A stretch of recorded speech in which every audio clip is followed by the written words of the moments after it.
नमस्कार मित्रों, मैं नरपत सिंह सुपर 7 की तरफ से। आज अपना टॉपिक रहेगा सिंधु घाटी सभ्यता या हड़प्पा युगीन सभ्यता। इससे पहले हम पाषाण काल तथा ताम्र युगीन संस्कृति पढ़ चुके हैं, तो उससे अगली कड़ी में सिंधु घाटी सभ्यता अपना टॉपिक रहेगा। तो अभी हम पढ़ेंगे सिंधु घाटी सभ्यता। सिंधु घाटी सभ्यता, जैसा इसके नाम से ही लग रहा है कि ये सिंधु घाटी में पनपी या जो पली बड़ी वो सभ्यता सिंधु घाटी सभ्यता कहलाती है। मित्रों, भारत के उत्तर से एक कैलाश मानसरोवर से नदी निकलती है जो पाकिस्तान होते हुए अरब सागर में गिरती है, सिंधु नदी। सिंधु नदी के आसपास जितने भी उत्खनन के द्वारा शहर मिले या जो नगर मिले या वहां जो सभ्यता पली बड़ी, उसके कारण इस सभ्यता को सिंधु घाटी सभ्यता नाम दिया गया। सिंधु घाटी सभ्यता नाम दिया था जॉन मार्शल ने, उसके आधार पर इसको सिंधु घाटी सभ्यता नाम दिया गया। 1929 के बाद में जब पूरे भारत में इसके नगर मिलने शुरू हुए, तब इसका नाम सिंधु घाटी सभ्यता से हटके हड़प्पा युगीन सभ्यता या हड़प्पा सभ्यता नाम दिया गया। अब वर्तमान में जो भी यानी नाम कहीं देखा जाता है तो हड़प्पा सभ्यता दिया जाता है। तो अब यह जो सिंधु घाटी सभ्यता है, हड़प्पा सभ्यता है, विश्व की तीसरी सबसे प्राचीन सभ्यताओं में से एक है। जो तीन सभ्यता, एक मिस्र की, एक मेसोपोटामिया की और तीसरी जो सिंधु घाटी सभ्यता, ये विश्व की प्राचीनतम सभ्यता मानी जाती है। विश्व की सबसे प्राचीनतम सभ्यता मेसोपोटामिया है, उसके बाद मिस्र और उसके बाद सिंधु घाटी सभ्यता को माना जाता है। मेसोपोटामिया जो सभ्यता है वो दजला और फेरात नदी के किनारों पर बली बड़ी है, जो इराक में पड़ती है। ठीक है। सिंधु घाटी सभ्यता सबसे ज्यादा भाग में फैली हुई है, पूरे भारत में फैली हुई है सबसे ज्यादा भाग में। लगभग 19 लाख वर्ग किलोमीटर में इसका फैला हुआ है, जो वर्तमान पाकिस्तान से भी बड़ा क्षेत्र है।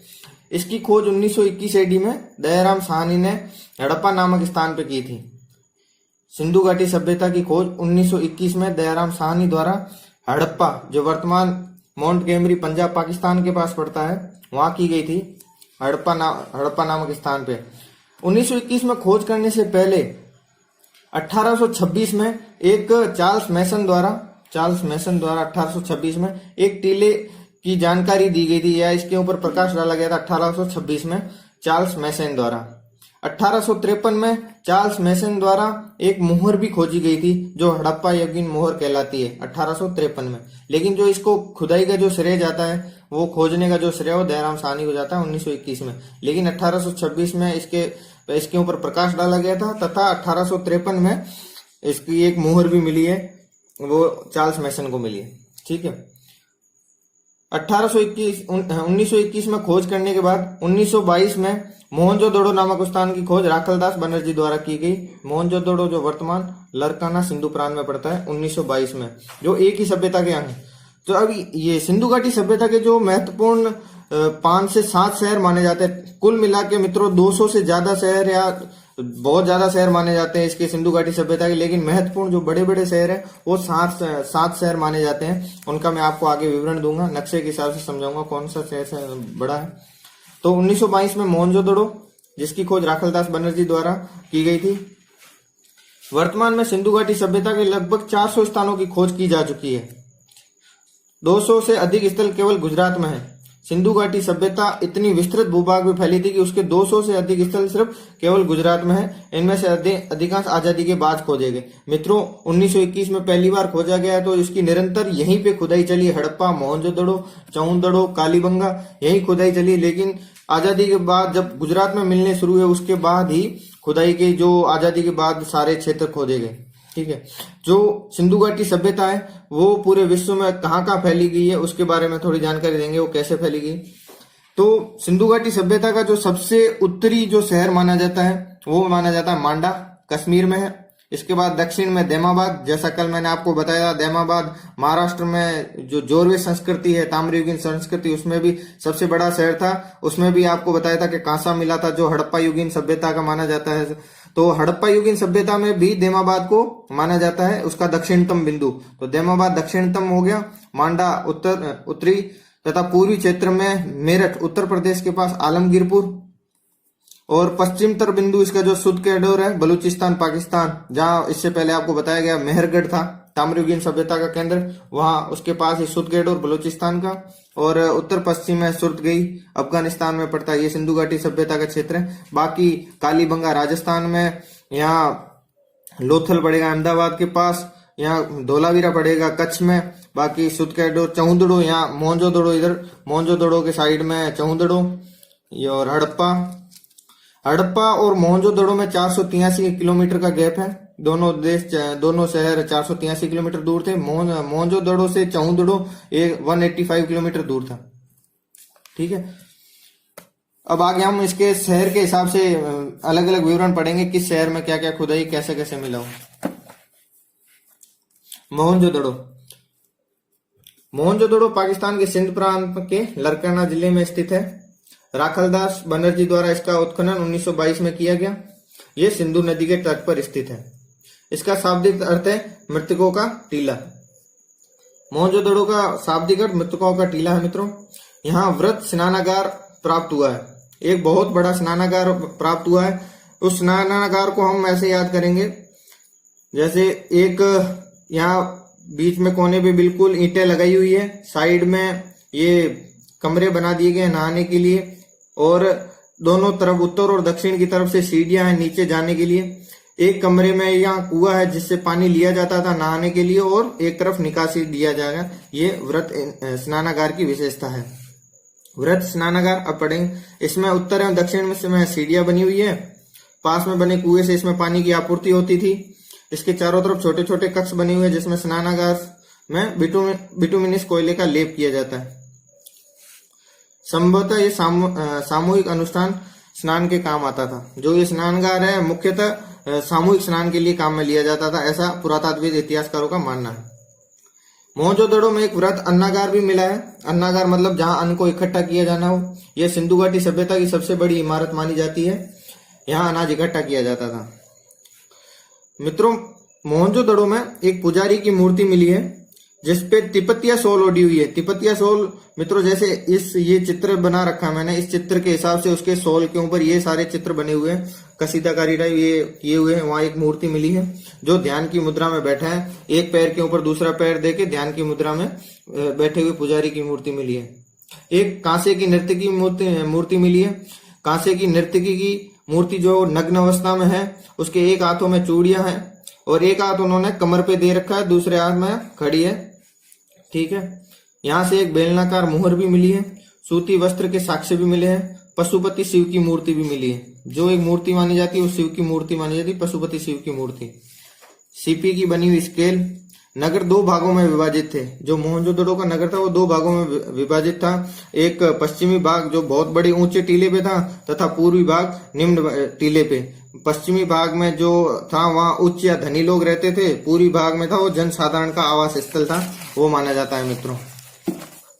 दूसरा जो इसका बड़ा नगर है हड़प्पा, उसके बारे में पढ़ेंगे। हड़प्पा नगर पाकिस्तान के मोंटगोमरी जिले की रावी नदी के तट पर स्थित है, पंजाब प्रांत में। इसकी खोज दयाराम साहनी ने की थी 1921 में। जो सर्वप्रथम खोजा गया था हड़प्पा। रावी नदी के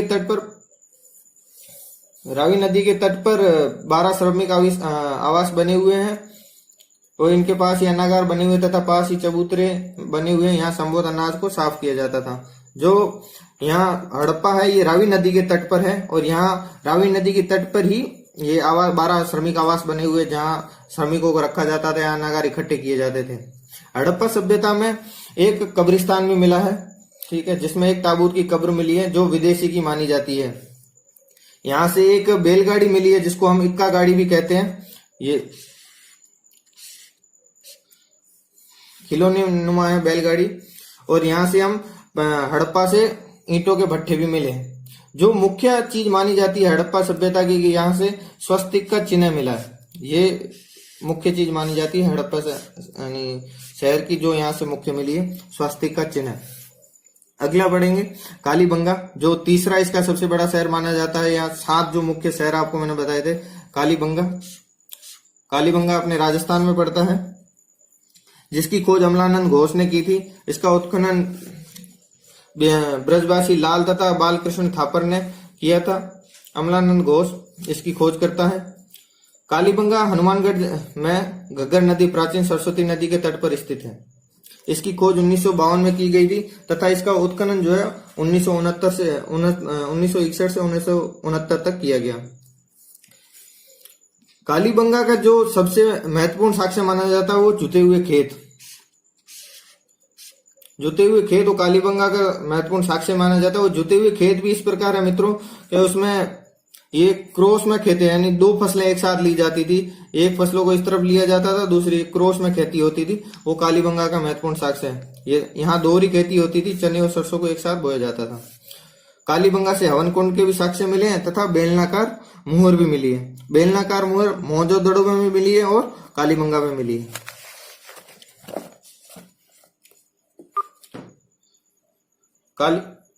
कालीबंगा के जो नगर है वो दोनों हिस्से एक ही चार दीवारी से घिरे हुए हैं तथा इसके युग्मित समाधान का साक्ष्य भी मिला है। अगला पढ़ेंगे लोथल, जो गुजरात में पड़ता है अपने। लोथल हड़प्पा सभ्यता का मुख्य शहर माना जाता है, जो गुजरात में अहमदाबाद के पास स्थित है। ये इसकी उत्खनन है वो रंगनाथ राव ने किया है। ये भोगवा नदी के किनारे पर स्थित है। यहाँ जो मुख्य चीज मिली है, यहाँ छोटा सा एक बंदरगाह मिला है जिसको डॉकयार्ड या गोदीबाड़ा भी कहा जाता है। उसके अवशेष मिले हैं कि इसी डॉकयार्ड के द्वारा पता चलता है कि यहाँ भी विदेशी व्यापार भी होता था, कई दूसरे प्रांत से भी लोग आके यहाँ विदेशी व्यापार वगैरह के भी करते थे। लोथल में एक मनके बनाने की भी फैक्ट्री टाइप मिला है, कि वहाँ कारखाना मिला है मनके बनाने का, जिसके कारण इसको औद्योगिक नगरी भी कहते हैं। लोथल को औद्योगिक नगरी भी उस समय की कहा जाते हैं। और बाकी कालीबंगा और मोहनजोदड़ो से अपने को मुहर मिली थी, यहाँ से फारस की मुहर मिली है। फारस की मुहर यहाँ से मिली है। और मित्रों लोथल से चक्की के दो घाट, हवन कुंड तथा युग्मित समाधान, चावल और घोड़े की मण मूर्ति मिली है। मित्रों हड़प्पा सभ्यता में घोड़े के बहुत कम अवशेष मिले कि माना जाता है कि यहाँ के लोग घोड़े से जानकारी रखते थे कि नहीं। हड़प्पा सभ्यता में मुख्यतः हाथी, गेंडा, ऊंट के भी साक्ष्य मिले हैं, कहीं कहीं कुत्ता, बाकी पालतू जानवरों के मिले हैं, लेकिन घोड़े की मृण मूर्ति मिली है। लेकिन इस पे भी संशय है कि ये घोड़े की है या नहीं है। तो घोड़े के साक्ष्य के आधार पे माना तो कम जाता, लेकिन लोथल में घोड़े की मृण मूर्ति के साक्ष्य भी मिले हैं। जो घोड़े का सबसे ज्यादा उपयोग माना जाता है वो वैदिक सभ्यता में माना जाता है। ऋग्वेद में 215 बार घोड़े का उल्लेख है। ये ऋग्वेद को हड़प्पा सभ्यता से अलग रखता है कि वहां घोड़े का उपयोग ज्यादा किया जाता था और यहाँ हाथी, गेंडे का उपयोग ज्यादा किया जाता है हड़प्पा सभ्यता में। पंचतंत्र में चालाक लोमड़ी का भी चित्रण यहाँ लोथल में बना हुआ मिलता है। और लोथल भी नगर है वो दो तरफ की चार दीवारी से घिरा हुआ था, एक तरफ धनी लोग, एक तरफ साधारण लोग रहते थे। और इसका जो लोथल का है कि इसके जो मुख्य दरवाजे हैं वो मुख्य सड़क की तरफ खुलते थे। कहीं कहीं हड़प्पा सभ्यता के शहरों के जो दरवाजे हैं वो मुख्य सड़क की तरफ ना खुल के एक दूसरे के सामने खुलते थे, मुख्य सड़क पर नहीं खुलते थे। जबकि लोथल के इसका घरों के जो मुख्य दरवाजे हैं वो सड़क की तरफ खुलते थे। अगला शहर गुजरात में धोलावीरा है, जो कच्छ गुजरात में पड़ता है। इसकी खोज रविंद्र सिंह बिष्ट ने इसका उत्खनन किया था। रविंद्र सिंह बिष्ट ने 1990 के लगभग उत्खनन हुआ। लोथल धोलावीरा एक ऐसा शहर है जो किसी भी नदी के किनारे नहीं है तथा ये 3 भागों में बटा हुआ है, पूर्वी, पश्चिमी तथा मध्य भाग में।